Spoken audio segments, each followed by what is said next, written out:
안녕하십니까.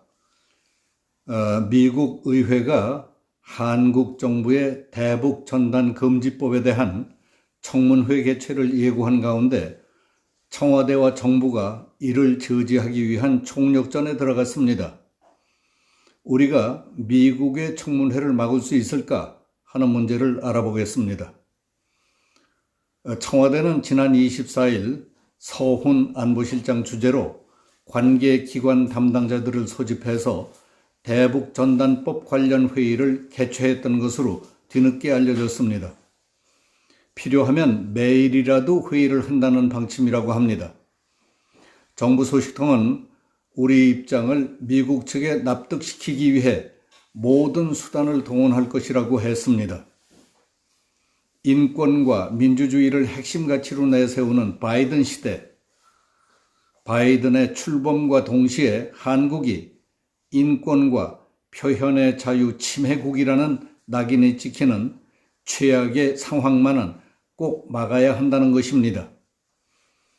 대북 전단법 청문회는 미 의회 산하 초당적인 기구인 톰 렌토스 인권위원회가 추진하고 있는데 그 공동위원장인 크리스 스미스 하원 의원은 대북 전단법에 대해 가장 잔인한 공산 정권에서 고통받는 주민들에게 민주주의를 증진하고 지원하는 행위를 범죄화한다고 강력하게 비판하고 있습니다.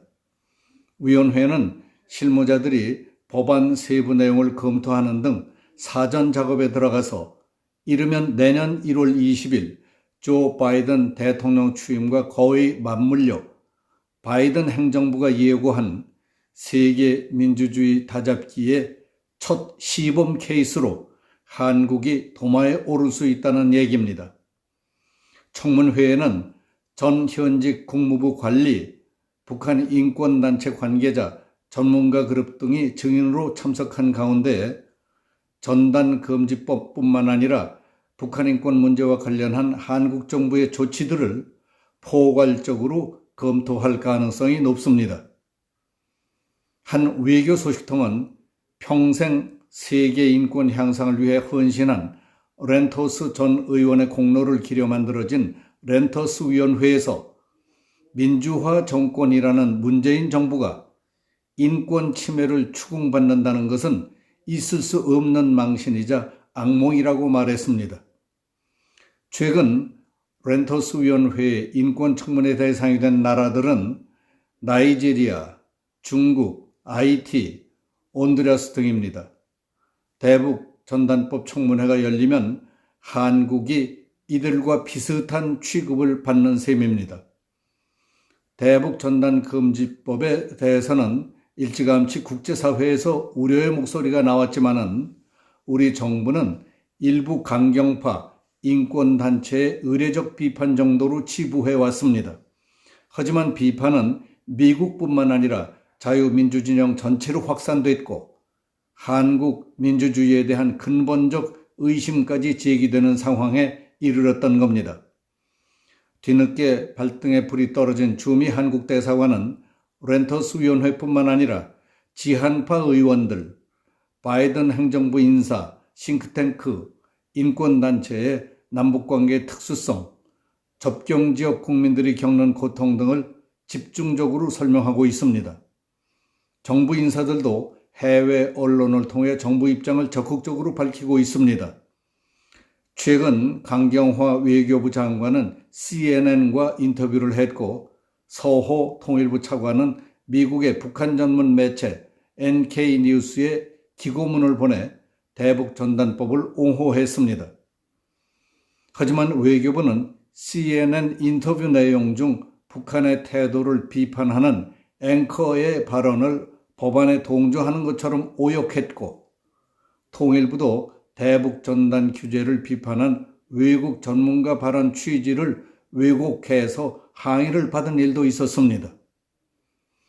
지난 6월 북한 김정은의 여동생 김여정이 대북 전단 살포를 맹비난한 직후 마치 기다리고 있었다는 듯이 더불어민주당 송영길 의원이 대표 발의한 대북 전단 살포 금지법은 북한에 대한 확성기 방송 금지, 시각적 게시물 금지, 전단 살포를 금지하고 있습니다. 그리고 이를 위반할 때에는 3년 이하의 징역 또는 3천만 원 이하의 벌금을 물리도록 되어 있습니다.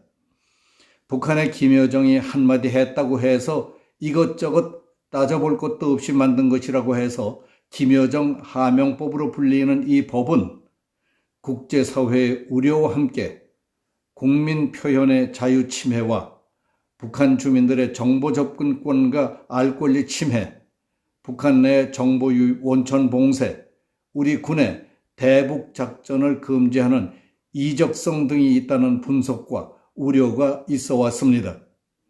한반도 인권과 통일을 위한 변호사 모임 한변은 정부가 처벌법까지 만들어서 원천 봉쇄한다는 것은 헌법상 표현의 자유의 본질적인 내용을 침해하는 것으로서 명백히 위헌이라고 밝혔습니다.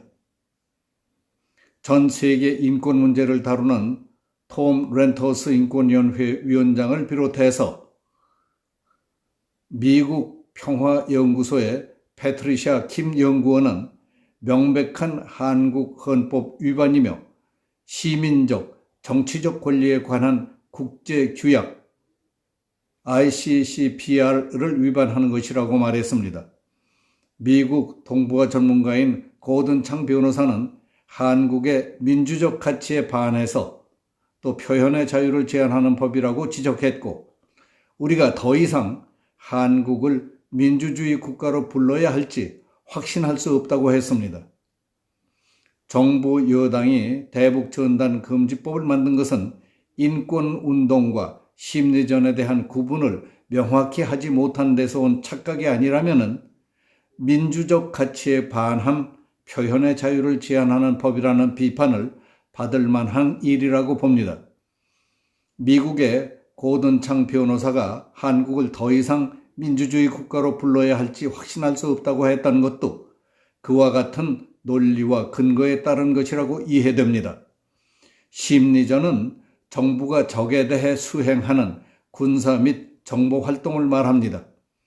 예를 들어서 정부 지휘에 따른 작전으로서 DMZ 전역의 확성기를 통해 대북 방송을 하고 있는 것은 심리전 작전의 하나입니다. 그러나 일반 시민이 참여하는 비정부 기구의 시위나 풍선 보내기는 인도주의적 표현의 한 형태이지 정보나 군사작전이 아닌 인권운동입니다. 어려운 처지에 놓인 사람을 구제해주기 위한 자선 봉사활동이라고 봐야 합니다. 대북전단 금지법에 대한 국제사회의 비난은 한국 정부가 적국 수뇌부의 비위를 맞추기 위해 법까지 만들어서 자국 국민들의 인도적, 자발적 자선 봉사활동까지 막는다는 것은 옳지 않다는 데에서 출발한 것이라고 이해할 수 있습니다. 오늘 여기서 마치겠습니다. 감사합니다.